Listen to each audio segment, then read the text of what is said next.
Magandang buhay pong muli sa inyo mga ka-fiesta! So welcome back to my channel at ngayon gagawa naman po ako ng aking version of puto pao and dinagdagan ko na rin po ng puto pao pizza. So umpisahan na po natin. At gagawin muna natin ang ating filling. So itong mga sangkap na gagamitin natin. Ground pork, onions, garlic, star anise, laurel, brown sugar, cornstarch, soy sauce, oyster sauce, hoisin sauce, salt, black pepper, at worcestershire sauce. So ayan po ang mga sangkap na gagamitin natin para sa ating filling at umpisahan na po natin ang pagluluto. Sa ating mainit na kawali, maglagay tayo ng cooking oil. So, ito po ang panggisa natin.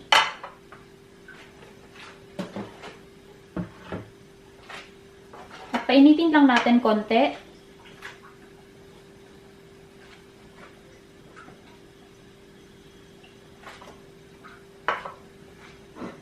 At ilagay na natin ang ating sibuyas.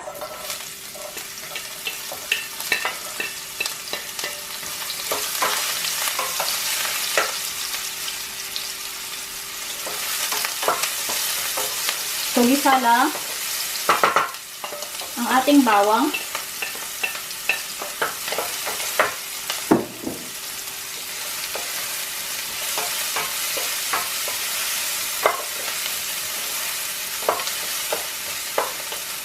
Gisa natin siya for about at least 2 minutes.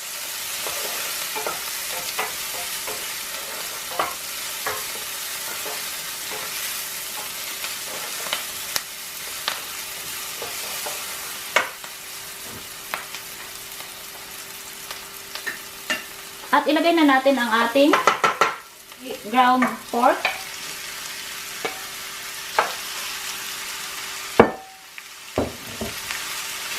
At igisa muna natin siya.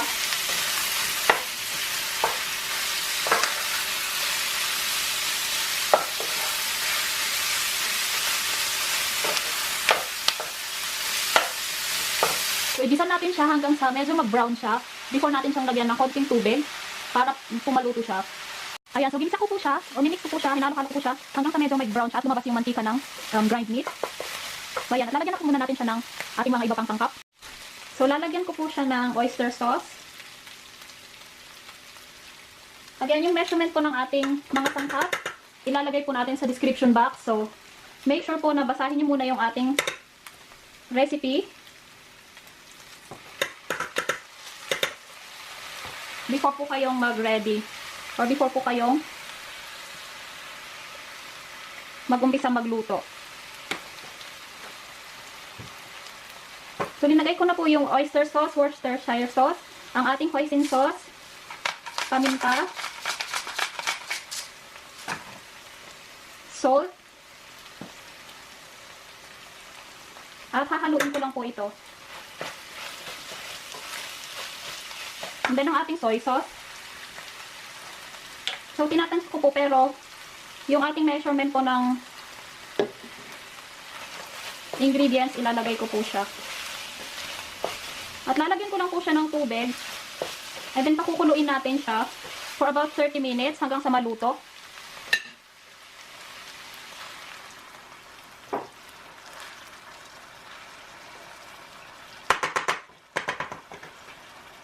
So, dadagdagan ko lang po yung aking worcestershire sauce. And ang aking oyster sauce. So, ilalagay ko po ulit yung mga ginamit ko. Kung ilang tablespoons yung ginamit ko sa ating linuluto. Ilagay na rin natin ang ating star anise at ang laurel. At ang ating sugar.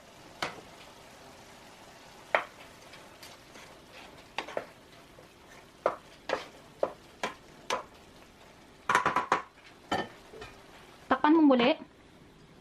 At pakuluan hanggang 30 minutes na natin matapos. Ayan, after 30 minutes of simmering, ilalagay ko na po yung ating cornstarch. So, naluto ko na po yung ating meat. At hinalo ko po yung ating cornstarch sa 2 tablespoons of water. So, ipupour lang po natin. Then, haluin natin. At lalapot na po ito. So, medyo pakukuluan lang po natin siya saglit. At before nyo pong ilagay sa inyong puto, make sure na malamig na po siya. Or kinul down nyo po siya completely. Bago nyo po gamitin sa inyong puto. At isusunod naman na po natin gawin ang ating mixture ng ating puto.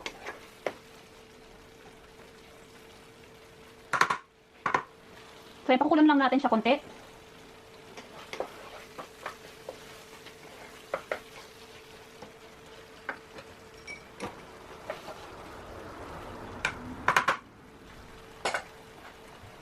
So, ayan, luto na po ang ating puto pao fiiling. Marami na pong tutorials ng puto pao, pero gagawin ko naman po yung aking version. So, umpisahan na po natin at ito ang mga sangkap na gagamitin natin. All-purpose flour, salt, baking powder, powder milk, melted butter, water, evap milk, at egg. So, yung mga measurements po ng ating ingredients nasa description box ng ating video. So, before nyo pong start mag-mix, i-boil nyo na po yung water para sa inyong steamer at umpisahan na natin ang paggawa ng ating puto pao. So, sa ating bowl, pagsasamahin muna natin ating mga dry ingredients. So, ito yung ating all-purpose flour. Lalagyan natin ang ating powder milk, baking powder, salt. So, mix lang po muna natin ito.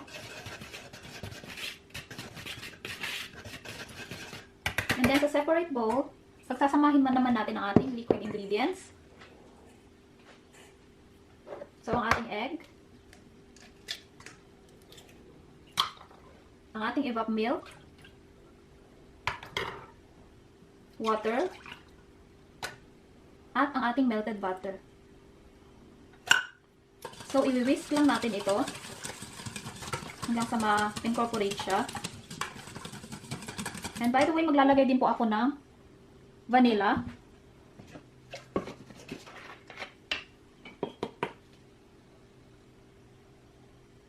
So again, yung measurements ng ating ingredients nasa description box po ng ating video. And then, ihahalo po natin ito sa ating dry ingredients. So, buhos lang po. At ini-mix natin. So, huwag niyo pong i-overmix ang inyong puto mixture. Para po hindi mawala yung softness niya. Kasi pag na-overmix po yung puto mixture niyo, hindi po maganda yung kalalabasan. Makunat po.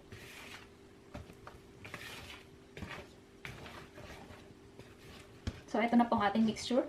Para sa ating toppings, gagamit tayo ng cheese at ng salted egg. So, na-slice na po yan. Depende po kung ano yung gusto nyong slice ng inyong eggs, salted eggs, at ng cheese. At, ito na ang ating kompletong gagamitin.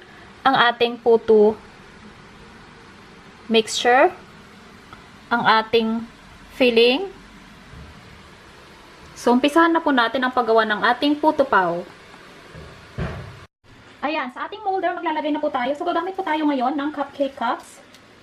At maglalagay na po tayo, muffin cups or cupcake cups, parehas lang po yun. So, maglalagay po ako ng 1 tablespoon muna sa lahat ng ating molder.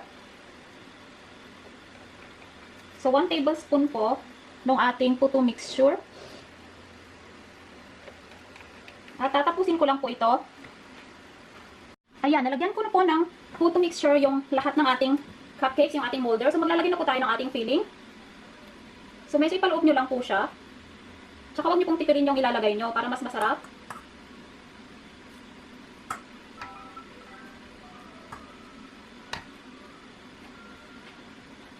And then, pagkatapos natin siyang malagyan ng filling, maglalagay po ulit ako ng ating puto mixture. Pero kunti na lang po, hindi ko po siya pupunuin.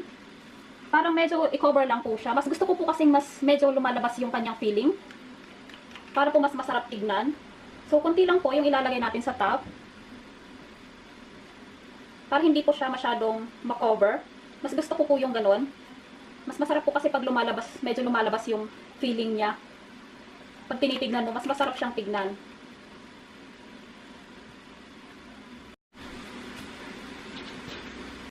Maglagay na rin po tayo ng ating topping na salted eggs at ang ating cheese on top.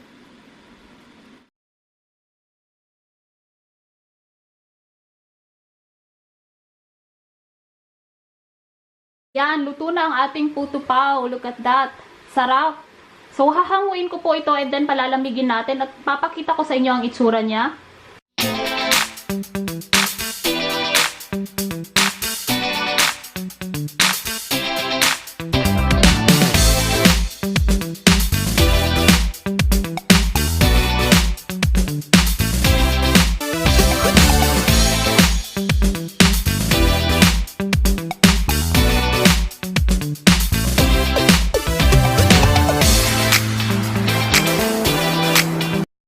Ayan, may natira akong mixture dito. Gusto kong gawin na puto pao pizza.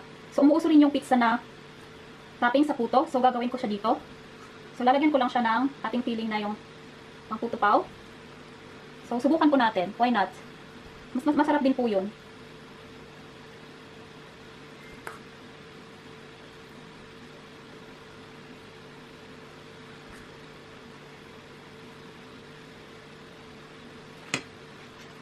Ayan, gaya ng ginawa natin sa ating puto pao, linagyan ko ulit siya ng konting mixture ng ating puto. So, lalagyan ko siya ng hot dogs. Hindi ko po siya lalagyan ng bell pepper kasi wala po akong bell pepper na available. So, ito try ko lang po itong gawin. So, ayan, lalagyan ko siya ng hot dogs and then onions. So, depende po kung gusto nyo lagyan ng ham or ano po yung gusto nyo ilagay. Yung katamtaman lang po. And then, maglalagay ako ng tomato sauce. So, mas madali ko siyang ilagay kapag ganito. So, kunti lang. Para hindi rin po masobrahan. So, ayan na. I-spread ko lang siya konti. Yung ating tomato sauce. And, same process ating puto pao. I-steam natin ito for about 12 minutes on medium-high heat. So, tignan natin. Ayan po ang itsura ng aking puto pao pizza. So, ganito po yung itsura niya. So, ayan po. Pwede rin po siyang gawing puto pao pizza. So, maraming salamat po muli sa inyo sa panonood sa ating video. Hanggang sa next natin na video. Salamat po and God bless sa inyong lahat.